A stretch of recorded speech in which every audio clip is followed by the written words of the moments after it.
અમદાવાદનું માણેક ચોક શહેરની એક એવી જગ્યા છે કે જ્યાં રાજ્ય અને દેશના ખૂણે ખૂણેથી લોકો સ્વાદિષ્ટ વ્યંજનોની લિજ્જત માણવા માટે આવે છે। ત્યારે અમે પણ રાજ્યના અલગ અલગ ખૂણેથી આવેલા લોકો પાસેથી જાણ્યું ચૂંટણી મુદ્દે તેમનો મિજાજ।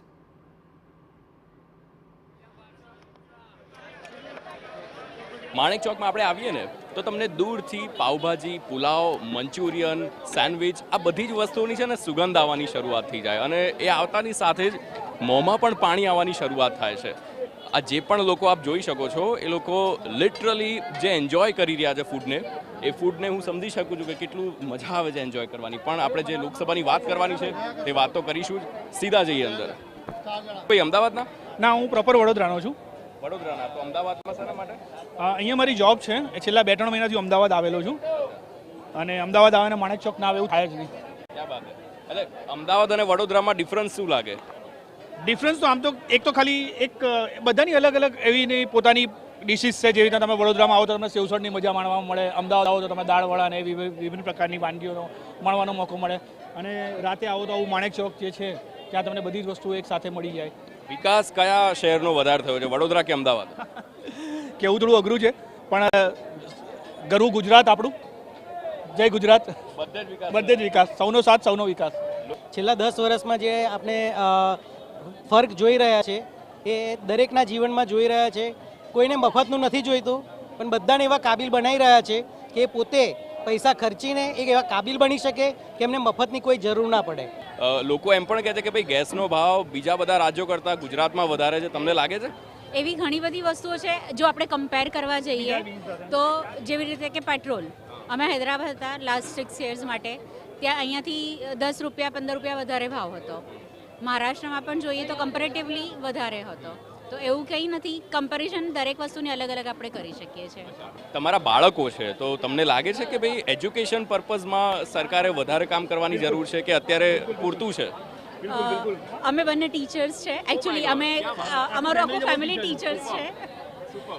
તો જે રીતે અમે જોઈએ છે, જે અમે જે સ્ટડી કર્યું છે અમારી સ્કૂલ લાઈફમાં અને જે અમારા હમણાં જે બધા કિડ્સ છે એ લોકોનું જે સ્ટડી છે દેટ ઇઝ ટોટલી ડિફરન્ટ।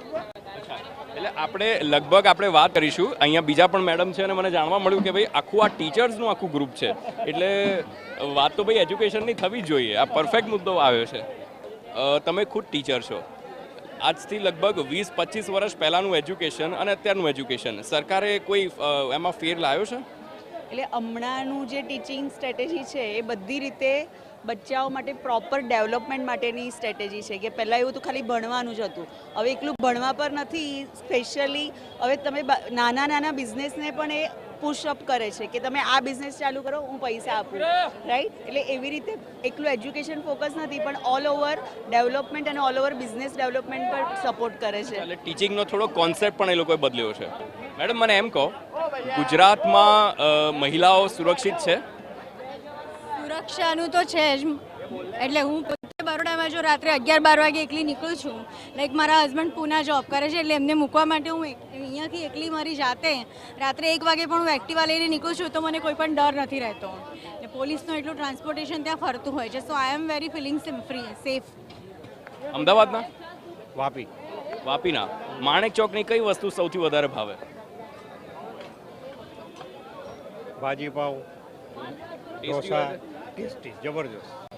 એટલે તો વર્ષો પછી બી અહીંયા જ ખાવા આવે। તમને જે પ્રમાણે ભાજીપાવ માણેક ચોકનો ભાવે છે, એક ફેવરિટ છે તમારો। આપણે લોકસભાના ઇલેક્શનની વાત કરીએ તો તમારો ફેવરિટ નેતા કોણ? હાલની તારીખમાં તો મોદી સાહેબ। એટલે મોદીની ગેરંટી કામ કરે છે? ગેરંટી 100%। બોલ્યો એટલે 2-5 વર્ષે કામ તો થાય જ। ભલે લોકો એમ કે 15 લાખ આપવાના આપેલા છે તોય લોકો ભૂલી જાય। અમદાવાદમાં કઈ જગ્યા તમને સૌથી વધારે ગમી? અમદાવાદમાં સૌથી વધારે તો રિવરફ્રન્ટ, ઓબ્વિયસલી જે ડેવલપ થયું છે અત્યારે અને જે રીતે હજુ બી ડેવલપ થઈ રહ્યું છે રિવરફ્રન્ટ, સો મને સૌથી વધારે તો રિવરફ્રન્ટ અહીંયા ગમ્યું। સ્વચ્છતા છે અમદાવાદમાં? હા, જે રીતે અત્યારે નરેન્દ્ર મોદી કહે છે એવી રીતે ડેવલપ થાય છે અને જે બી મતલબ ક્લિનિંગનું જે બી પાર્ટ છે એ ધીરે ધીરે ઇમ્પ્રૂવ થાય છે। હું તમને પૂછીશ નરેન્દ્ર મોદી એક બાજુ છે, બીજી બાજુ અરવિંદ કેજરીવાલ પણ છે, રાહુલ ગાંધી છે, બધા યુવાઓ છે આપણે મોદી સાહેબની કમ્પેરિઝનમાં. તમને શું લાગે છે એ લોકો કામ કરી શકે દેશ માટે? નહીં કરી શકે. કેમ? એ લોકોની તાકાત જ નથી. એ લોકો તાકાત નથી એટલે? નથી, એ લોકોની તાકાત નથી. એ લોકો લડી જ ના શકે. એ લોકો કંઈ કરી જ નહીં શકે. કેમ કે વન મેન શો છે. મોદી એટલે ટાઈગર છે, એની સામે કોઈ નહીં આવે. ઇમ્પોસિબલ વસ્તુ. તમે બીજા 50 જણને લઈ આવો પણ નહીં આવે. રાહુલ ગાંધીએ તો આખા ભારતમાં ન્યાય યાત્રા કાઢી. અરે એ તો બધું કરશે સર, એ કરશે, એ ન્યાય યાત્રા કરશે, રોડ પર બધે કરશે, કેમ કે એને ખબર છે એને વોટ નથી મળવાનો. એને કોઈ કામ એવું કર્યું છે, તમે એ વસ્તુ જોયું સર? એને કોઈ કાર્ય જ એવું નહીં કર્યું કે એને કોણ વોટ આપશે? એટલે કે મોંઘવારી નથી નડતી, મોંઘવારી મુદ્દો નહીં. એ સર મુદ્દો સીધી જ વસ્તુ છે. મોંઘવારી તો અત્યારે બધાને નડવાની જ છે. કે રાહુલ ગાંધી આવશે તો મોંઘવારી ઓછી નહીં કરી શકવાની, સીધી જ વસ્તુ છે.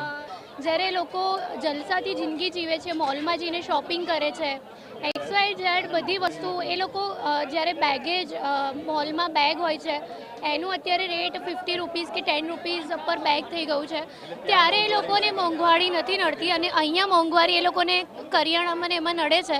સો આઈ ડોન્ટ થિંક સો કે મોંઘવારી કોઈ મુદ્દો હોઈ શકે. આપણે પાવભાજી, સેન્ડવિચ, પિઝાથી આગળ વધ્યા તો હવે આપણે ડેઝર્ટ તરફ જઈએ.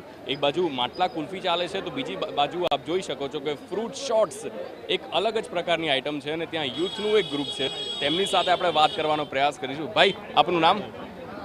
तनिष. अहमदाबाद के हो? हाँ यस. अहमदाबाद में सबसे ज़्यादा अच्छा क्या लगता है? माणिक चौक.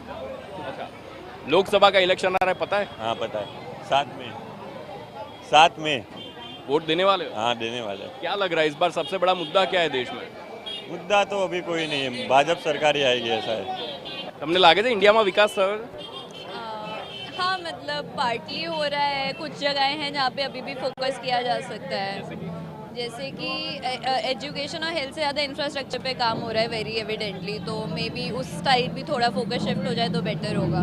હું જ્યારે પણ યુથને મળું છું તો એક સવાલ બધાને પૂછું છું કે શું તમને જો અગર ફોરેન જવાનો ચાન્સ મળે તો શું તમે જાઓ કે પછી ઇન્ડિયામાં જ રહો? हाँ, जाने को तो मतलब जा सकते हैं क्योंकि करेंसी वाइज फ़ायदा मिलता है उधर जाने में, और मतलब आपका जैसे ऐसा लगता है कि टैक्स देते हैं तो टैक्स के बेनिफिट थोड़ा ज़्यादा मिलते हैं. जैसे आप वहाँ पे गवर्नमेंट हॉस्पिटल में जा सकते हो. इधर जैसे कि मैं भी उत्तराखंड से हूँ तो हमारे यहाँ जो हम लोग गांव में रहते हैं उधर हॉस्पिटल फैसिलिटी इतनी अच्छी नहीं है वैसे. તમે તો અમદાવાદના છો ને, તો તમે શું ફોરેન જવાનો ચાન્સ મળે કે તો જાઓ કે પછી અમદાવાદમાં જ રહો?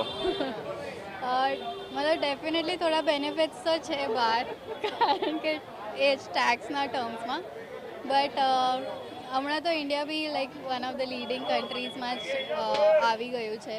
नरेंद्र मोदी जी ऐसा बोलते हैं कि 2047 तक इंडिया है वो डेवलप्ड कंट्री बन जाएगा. आपको लगता है?